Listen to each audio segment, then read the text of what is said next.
Steve and Danny, thank you for joining us. Smith, congratulations on your first AB medal. Moments after you win, tell us what you're feeling. Yeah, look, it's a pretty amazing feeling, obviously, to win the Allan Border medal. I think I join a pretty illustrious group of players that have received it before me, so it's a great honour to have received the award. All right, I'm going to run some records by you. I'm going to have to read them off here. You're the third youngest Australian Test captain, second youngest Australian ODI captain. You're the only player to score hundreds in their captaincy debut in Tests and one-dayers. Third highest batting average for Australia behind Bradman and Greg Chappell. You've got more Test centuries than Ponting, Clark, Harvey, Border, Hayden at the same stage of your career. No one has scored more runs than you in a 4-Test series, and your leggies ain't half bad either. What do you make of that? Oh, it's nice to hear some of those kind of things.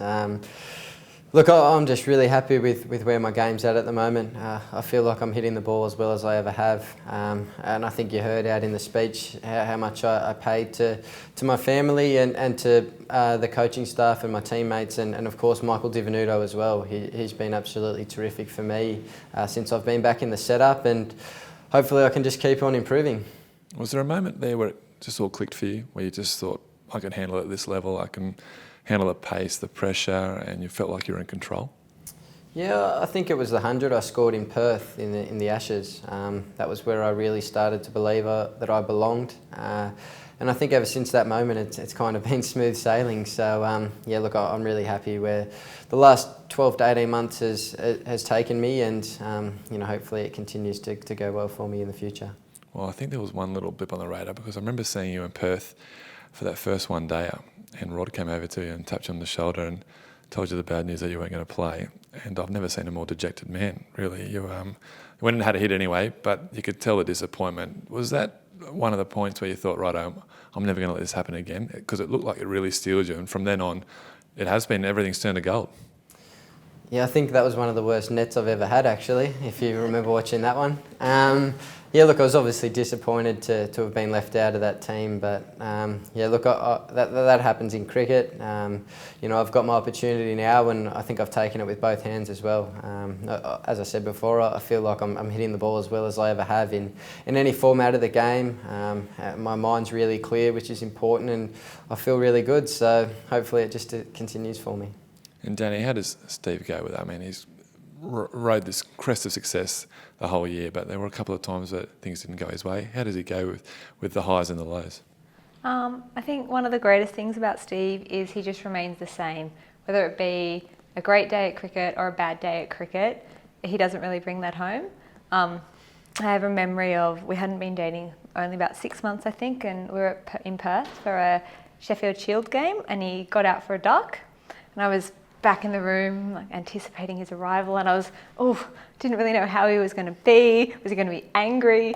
But he walked in, and I was like, oh, sorry about today, bad luck. He said, oh well, it's not my first, won't be my last. What do you want for dinner?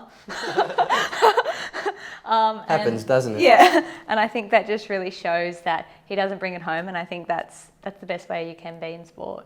Well, does the meal change regardless? Is it something different for a duck than a 100 or 192 or a one-day 100? It's generally Japanese either way, isn't it? That's our favourite cuisine, so we tend to eat that quite a bit. So duck or 100, Japanese is usually the way to go, isn't it? But no duck before he bats. That's right.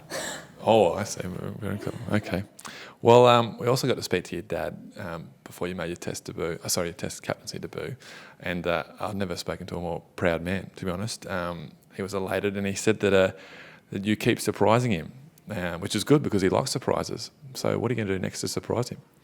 Well, that's a good question. I'm not sure. I think my dad's been absolutely amazing for me. He, as a kid, he used to work from home, and he'd take me to the nets every day after school for at least 40 minutes. And I think those sessions that I had back then have made me into the player that I am today, and I can't be thankful enough to my old man. And as we've seen with Michael, you've had a taste of the captaincy in Test and one-dayers. A lot extra goes into it. I was looking at Instagram today before it crashed, that he was there with Heidi Klum, either today or yesterday. Are you going to, yesterday, I suppose, some lingerie promotion or shoot or launch or something? Are we going to see Steve Smith when he gets the captaincy full-time? Are we going to see Steve and Danny at these lingerie exhibitions? Oh, you never know. No, look, for me, it's just about taking each day as it comes at the moment. I'm just really enjoying playing cricket, and if all those things come with the job as well, then so be it. But look, I'm just really enjoying the game of cricket at the moment. And you've got a very smooth face today. Is that from a special trip you had? I think you've already started down this track, haven't you? Yeah, well, look, I did a Gillette thing this morning. They brought me on as an ambassador for their campaign of the Gillette Fusion Pro Glide with FlexBall technology, and it's a great product. So certainly go out there after it. He's got the plugs down already, doesn't he? Yeah. He weaves them in here and there. Not bad, not bad. All right, finally, let's throw it 12 months ahead. You've got, we're back here, Alan Bordermill night. What's Steve Smith achieved in the next 12 months? Oh, hopefully some more of the same. For me, it's about trying to keep my standards as high as I can and keep trying to get better every day. There's no reason why I can't do that. Try to keep my preparations the same and just try to keep putting good performances on the board that win games for Australia. I think that's the most important thing for me, and hopefully I can do that. And Danny, I'll put the same question to you. 12 months' time, you're going to be back in here? Yeah, I think like Steve said, just keep trying to better each day and take it day by day, and hopefully a good World Cup for Australia, and hopefully retain the Ashes. And that's the main thing. Easy. Well, and lots more Japanese, of course. Yeah, of course. Yeah. Salmon teriyaki. Yes. Well, thank you both for coming in, and Steve, congratulations again. Thanks, Sam. Appreciate it.